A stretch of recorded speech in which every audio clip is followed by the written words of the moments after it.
August 1864. Wasn't the best of times for the Confederate Army for sure, and things were starting to look up for the Union Army.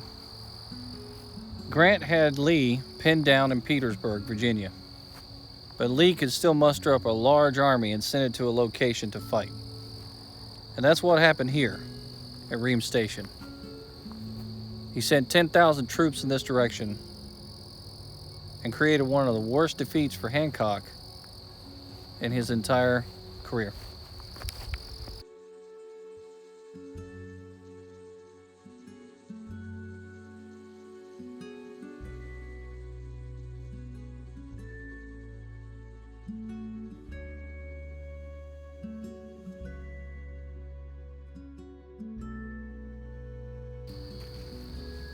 Sometimes you get a unique moment where you're able to go out to a place where history happened and then bring something historical back to that place. And today, I'm out at a location where new signs are put up called Reams Station. The American Battlefield Trust and the Civil War Trails have come out here and installed new signs for you to walk around and see this place. And today, we have a piece of history from one of the units that was actually out in Petersburg fighting. It's coat buttons from a Zouave unit. All three different sizes. We'll bring it out here and show it to you in just a moment. Out here in this field, A.P. Hill versus Hancock is what we have. This is the battle for Ream Station, the second battle. Ream Station is a stopping point along the line for the Weldon Railroad out here. And this was a very critical juncture. It was a point for the Confederate Army to be able to receive supplies. It was one of the couple of railroads that they were depending upon. Out here, the Union Army saw the opportunity to come out here and destroy a large portion of the tracks, which keeps the trains from coming in and out of Petersburg area and supplying the Confederate Army. They get out here, and there is a U-shaped set of trenches, earthworks that were put up not too long ago that weren't reinforced. And they get behind those earthworks knowing that that's going to be a fallback point for them, and they start destroying the tracks out here off to my left-hand side where the railroad was running along where the current road is today. They get to a point to where they're tearing up the tracks pretty good. They're a couple miles into it. And then Wade Hampton's cavalry comes in and counters the Union cavalry that's out here. Then the fight's on. A.P. Hill rushes in, and he brings about 10,000 soldiers out to this location to fight. General Hancock is also in this location, and when he brings his men into place, the fighting, the first two waves ends up being pushed away. It's not successful by the Confederates. But by the time the Confederates have all their men online and that third wave comes in, they smash a hole right in the middle of the United States Army, which causes it to collapse on itself. And they fall back into, initially, that U-shaped set of trenches that we were talking about. And they have to fall even further back than that once they're hit real hard, and go beyond the railroad and lose all of that territory that they had gained when they were trying to destroy the railroad out here at Reams Station.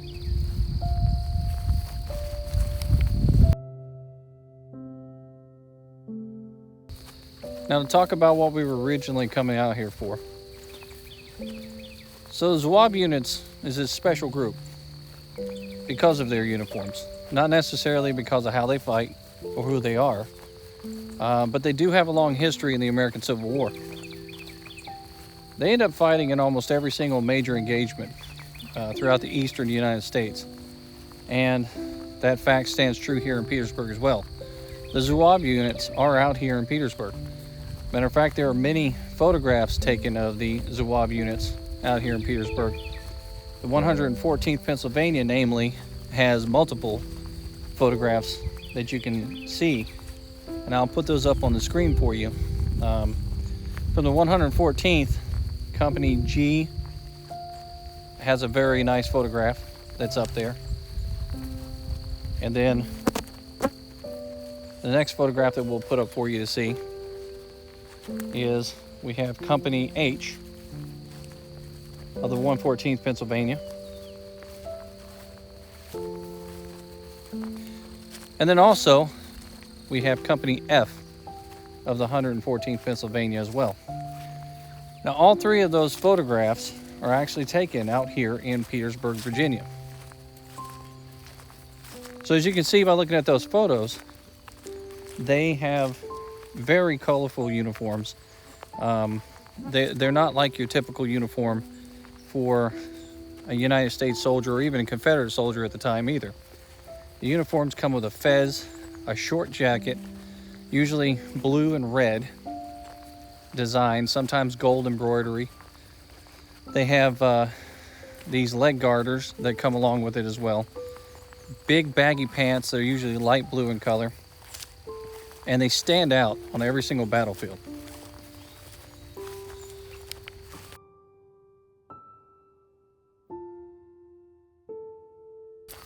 Now these Zouave units, their uniforms were derived from French soldiers. Essentially in 1861, the French actually had 3 regiments of their own Zouaves. The Civil War comes along, and a man by the name of Elmer Ellsworth, you might know him, he decides to raise up a regiment of his own. Well, before the Civil War, he had already had Zouaves created, because he had created a unit for drill, and he was showing off what these guys could do. But then he raises his regiment up, and Ellsworth ends up in a tussle that makes him one of the first casualties of the American Civil War.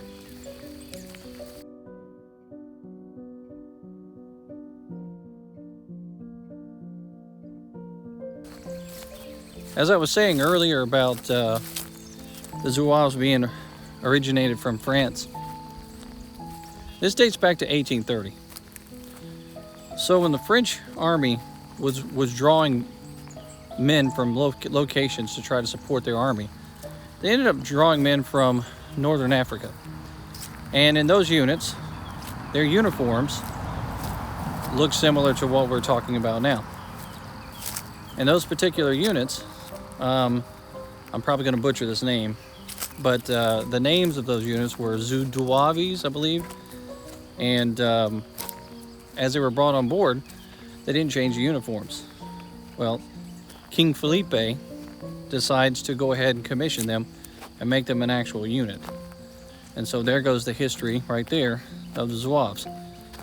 As France decides to continue to use those units and build them up, eventually we're down to a smaller portion when we get to 1861 in France. But over here in the United States, the American Civil War is popping off. Now, in the Confederate Army, there's a billion different variations of uniforms at that time. And primarily because they're trying to create and build an army out of nothing. They don't yet have a government, a real government. They don't really have any kind of structure. They're building their clothing from factories, warehouses, and anything that they can get their hands on. And they have a blockade that's stopping them from receiving anything. So you get all these different variations of uniforms. But the United States Army and the militias in the North typically are very well structured, and their uniforms are pretty much the same until you get to the Zouaves.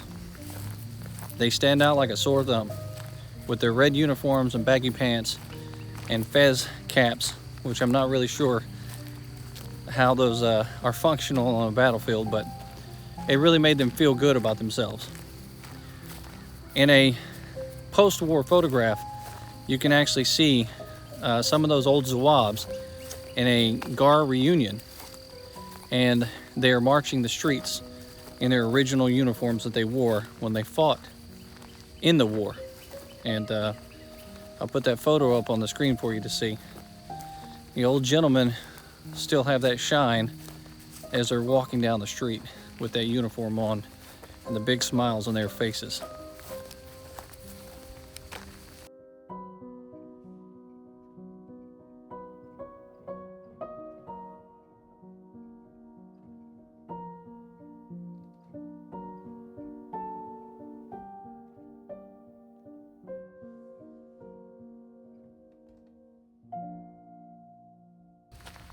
So now, throughout this video, you're going to see some colorized photographs, and those are courtesy of teachingthecivil.war.com. The gentleman over there takes old historic photographs and he digitizes them and colorizes them so that it comes to life. It's a real neat process. And if you go to his website, you can actually see how he does that. He talks a lot about photography and gives you a lot of resources on that website too to learn on your own about photography and about the different aspects of the American Civil War. So if you got a chance to, go over there to his website and check it out. Learn a little bit more about it yourself, and perhaps you'll pick up on something new. It's definitely been helpful for me to take a look at that and kind of see those processes as they are completed.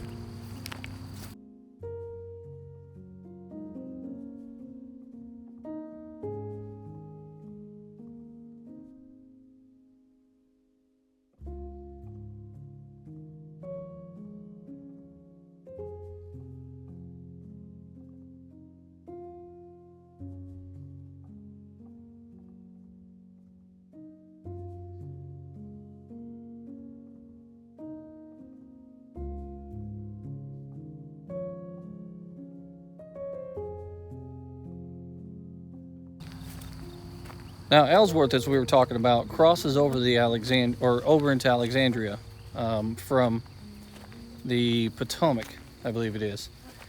And there's a unit that's there with him.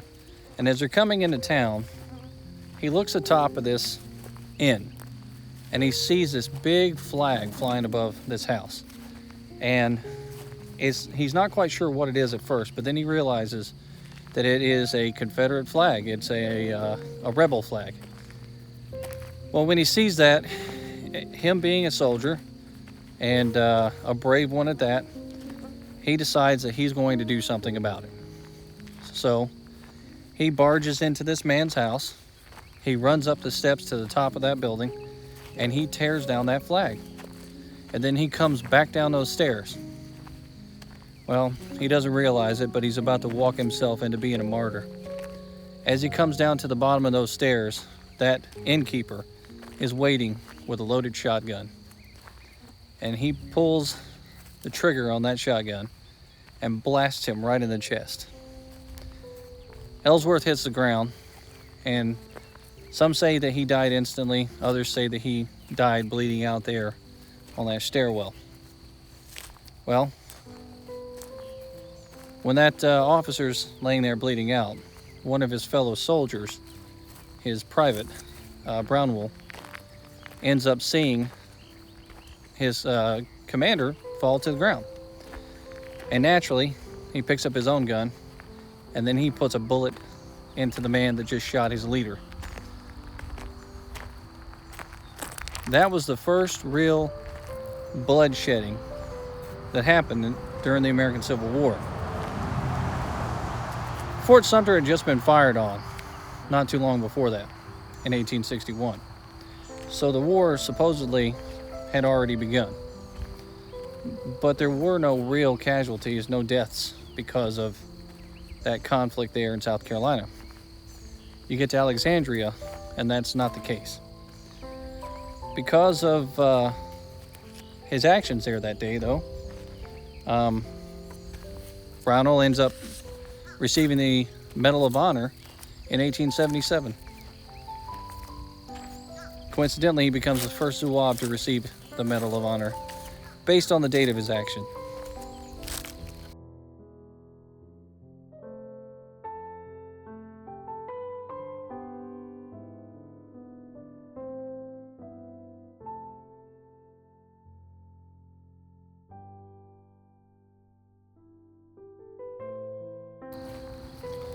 So now the Zouaves have a bunch of different units in the American Civil War, and probably too many for me to really recall. But you have units like the Hawkins Zouaves and the Dury Zouaves, the Fire Zouaves, which is the 11th that we were just talking about, that ends up in Alexandria when Ellsworth ends up being shot. And then you have the Wallace Zouaves, the Baxter's Philadelphia Zouaves. You have the Wheat's Tiger Rifles, which is a Confederate unit. Copin's Louisiana Zouaves, and even Wilson's 6 New York Zouaves, another Union unit. And the units go on and on and on.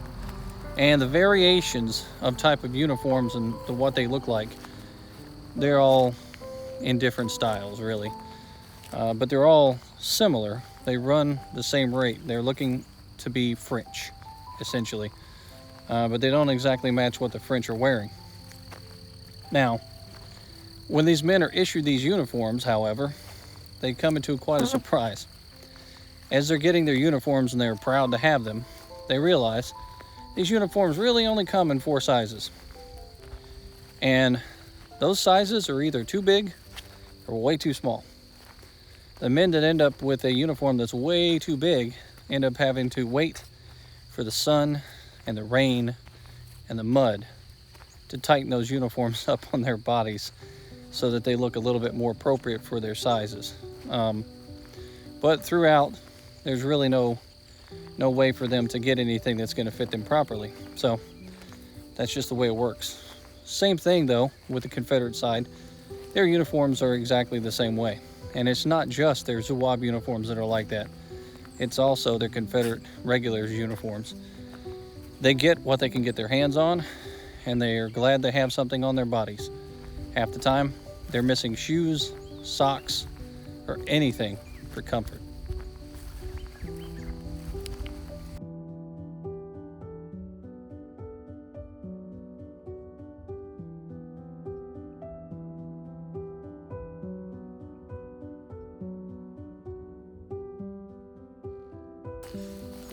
Another interesting fact about the Zouaves was it was said that a Zouave was the first death during this Eastern conflict, and a Zouave was the last death as well.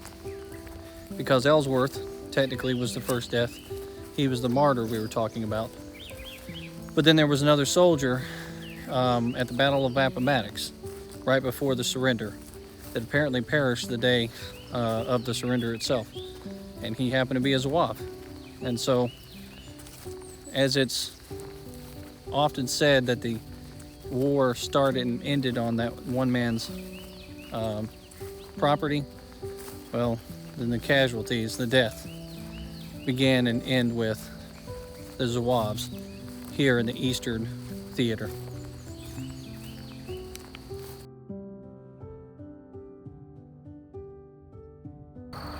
Now, the position that I'm at right now, at Reams Station, I'm facing in the direction that the Confederate soldiers would have been coming through.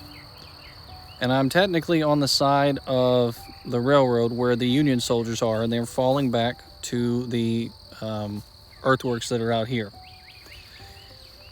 Behind those trees there's a small ridge of dirt, and then it dips down into an actual street.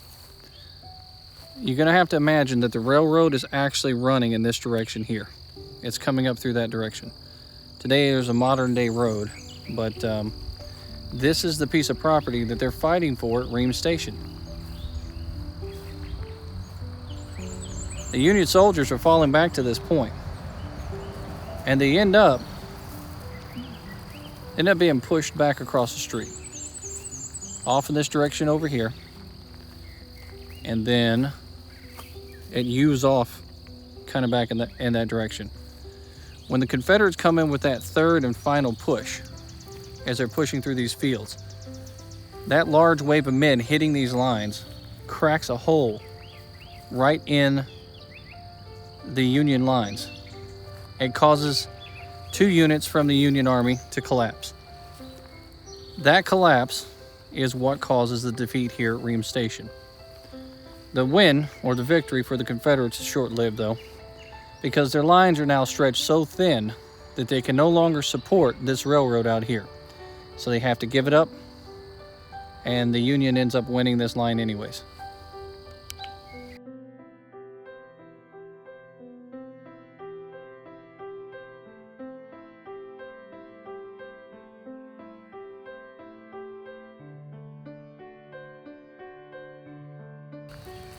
Now that photo that we're talking about, Francis E. Brownell from the 11th New York Fire Zouaves.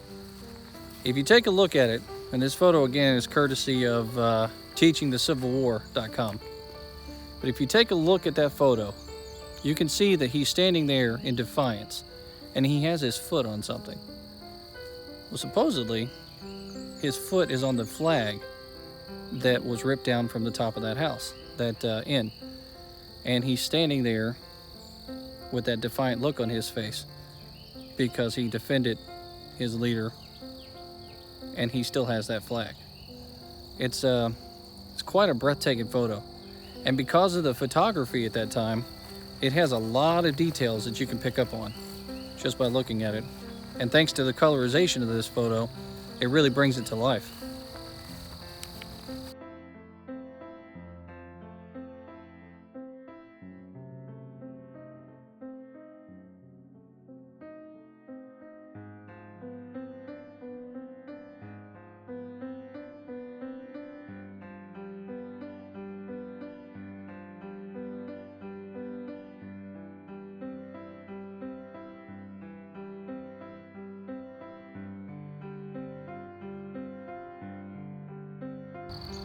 So I'm going to try to show you the artifact that I'm bringing out here to this field. Now hopefully you can see this. Those are the 3 variations and sizes of the actual buttons from a Zouave Soldiers uniform. Now it's almost impossible for me to identify whether this was a Northern Soldiers uniform or a Southern Soldiers uniform because their buttons were very similar to each other. And these buttons have been in the ground so long that the coating has started to separate from them, and the identification markings on the bottom are pretty much all but gone. But the hooks are still in place, and it's a very nice piece to have. And I'll take them out of the case here and take a nice photograph or 2 so that I can also post those photos up so you can take a look at those items. It's real neat to have something like this to take out to these fields, knowing that the last time that they were out here in some of these fields in Petersburg was probably on a uniform of a soldier that walked these grounds and suffered the things that they had to suffer when they were fighting for the Union. It's a very special moment in time for me, I know for sure, to have these out here at a place like this. Words really can't describe it.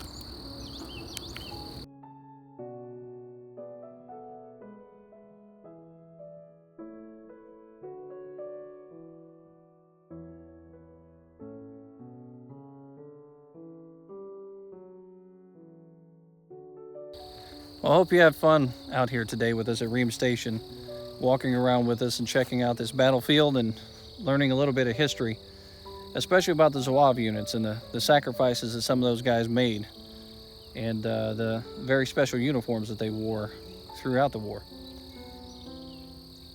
Coming up here soon on the channel, we're going to have one heck of a video from Gettysburg, Pennsylvania about the Battle of the Peach Orchard.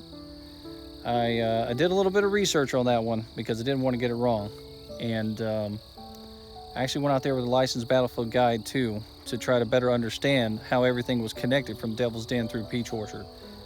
And I got a nice interview with author Tom McMillan, the author of Gettysburg Rebels, and he's pretty much the expert on those Northern soldiers from Gettysburg that ended up fighting for the Confederacy for some reason. And he took us out to the Wentz House location and the artillery location where Sergeant Wentz actually fought. So we have some pretty exciting things coming up, and I hope you come back and tune in for more. It's been fun. Until next time, this is History with Waffles.